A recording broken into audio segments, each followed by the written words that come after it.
Hey guys, welcome back to the channel. Today we're going to be doing some bits on a Toyota Coaster bus conversion. Let me show you inside. This is my little area that I'm currently working on. I don't get much space in Sydney, so here we are. This is the bus. Now this was a passenger bus. We did buy this bus actually converted, but it was a terrible conversion, really cheap. The people who were saying it was converted, I was like, that's not a conversion. So if we start from the back of the bus, so we've built this bed frame now. You can see, really simple bed frame. I've just made it out of this blue timber.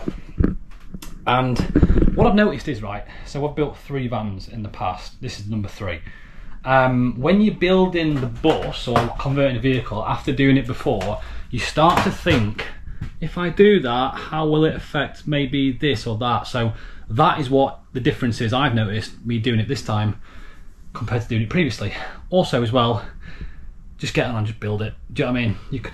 You can design in your head, or people do it on computers and stuff. Just get in and start building. I've left the supports a bit wider on the last 2. So you see you've got this front support here, this front support here on this first sort of like frame. If you go to the second one, there's one there and one there. That's just some scrap wood.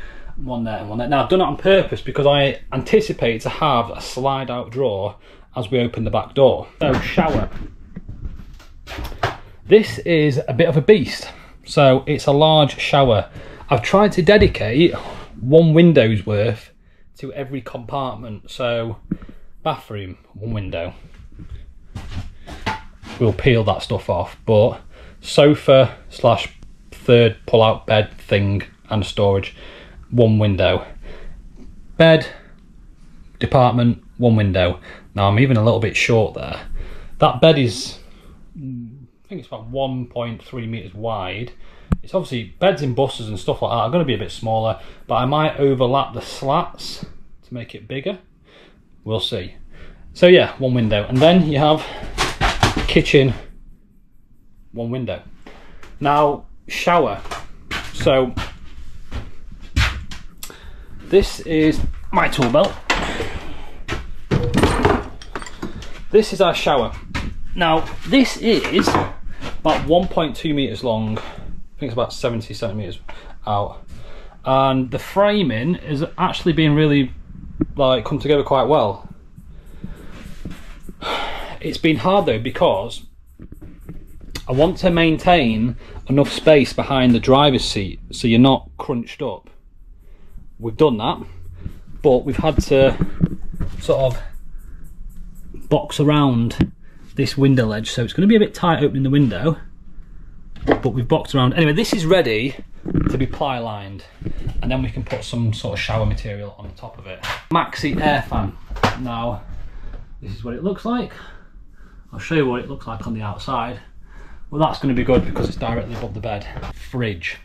This is what today's project is going to be. I've only got a few hours in the bus, going to go fishing later, but I think I've made a mistake here, so we're going to rip this out and start again. This is the fridge. Now, I think I've made a mistake because getting stuff out of there is going to be quite difficult with that step. Also, when that door is open, you can't access it. So it needs to be turned around. So really, I need to rip that up. The thing I need to show you is we actually have underwater tanks fitted to the bus. So they are 2 at the back, which is 60 litre fresh. I'll show you this. There is one. There is the other. And then the grey, which is directly under the shower, is here.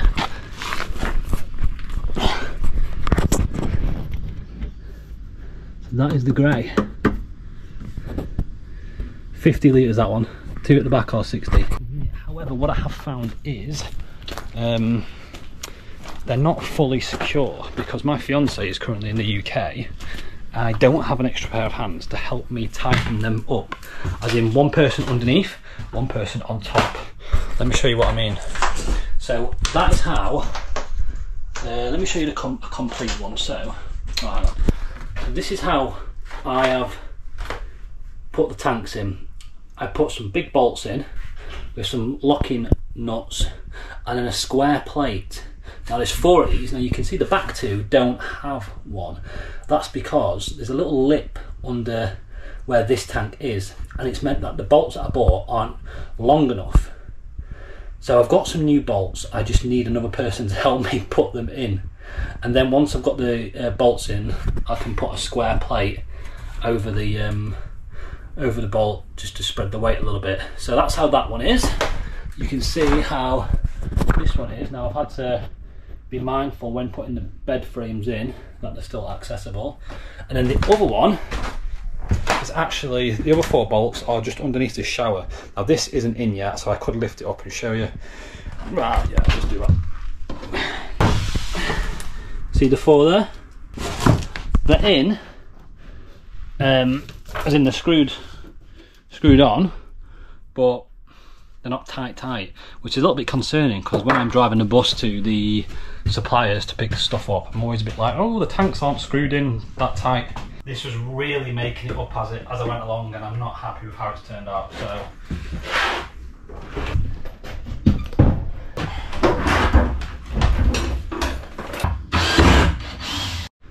actually, I wonder if we can just leave the base in, put the fridge in that way.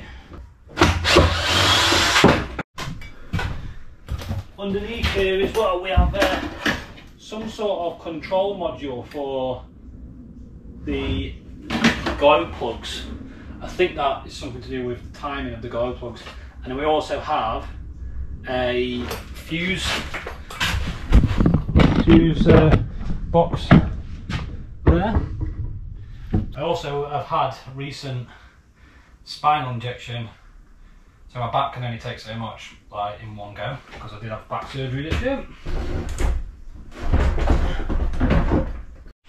The thing is, that is the sort of overhang, and then that's that fuse block that I'm just want access to. To be honest with you, I think I'm just going to pull the whole thing out, seat it a bit further back. You can see how far we are off the wall. We've got some anchor points there we could make use of, and yeah, just start again.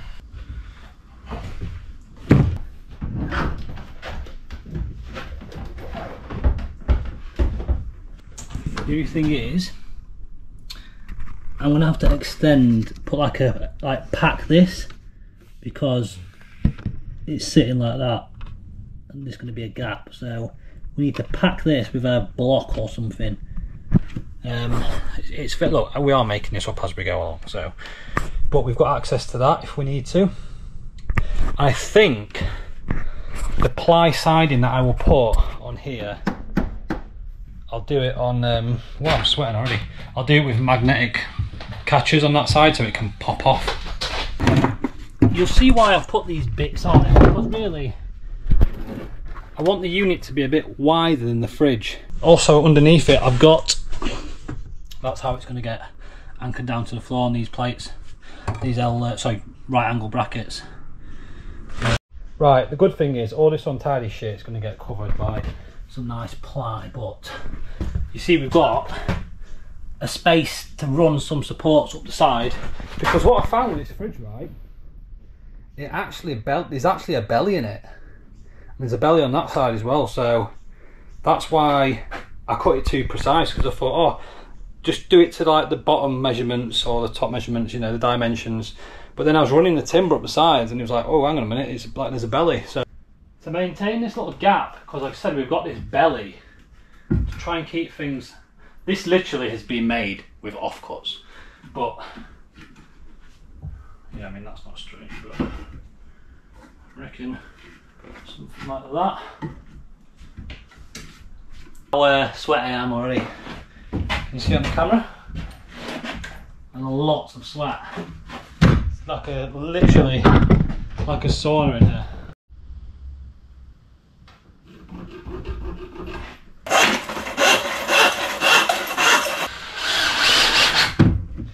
This is why, right, I'm buying a kitchen from IKEA, because my carpentry skills, look, I'm not a carpenter. This is just rough work that you can throw in and cover up with some ply and sand it and paint it, and jobs are good. When it comes to like cabinetry and you've got hinges, and you really have to make things straight so they fit together to one another. It's not my strength, to be honest with you. It's really not. I wish it was. I really wish it was. People who are good at woodwork, I am jealous of you. I'm very much...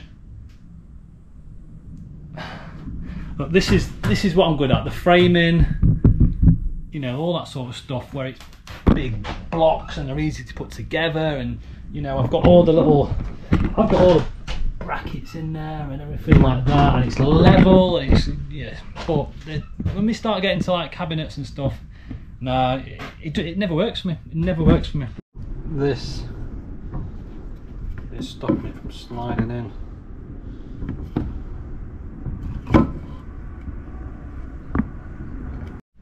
Right, we've chiselled a little bit too much of that out, but that's just with the hammer and chisel.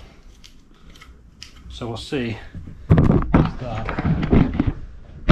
fits over this bolt.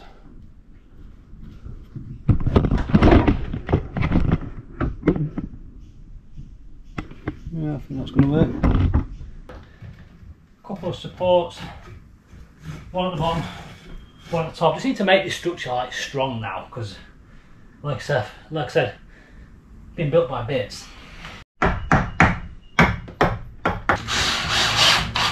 Isn't it beautiful? Right, we've got this in now. That's opening fine. Just thinking that's fine. I've got to put a few more beams here because the shower's going to have a bit of a wall here and an open doorway there. So that's opening fine. Happy with that. We've got the chiselled out bit of timber there for the bolt. Now the back. Okay, we have now got access to those fuses if we ever need to. Now I can put a magnetic sort of ply backing onto this, so we can pop the magnetic sort of catchers and get access to that. Now I have put a bracket that's salvaged from the original conversion in there, and the reason why I've done that, okay, is because what I found was, so you see how this the edge, it starts at this lip here, it starts at the lip, it carries on, and actually that's a good thing to go off because we are pretty square up against that. However, it was on the top edging forward, so I've had to put that bracket in just to hold it back a little bit. Look, we can look at strengthening this some way as well. There's nothing really going on at the back, but I think, oh god, looking at something, I think, yeah, it's not a bad job just out of salvage timber, and I can look to ply it, but also decide what I want to go on top, make use of some sort of like storage box or something. Right, it's now midday, it's time to wrap this up and pack the bus up and go fishing later. So yeah, thanks for watching this, and it's time to go fishing.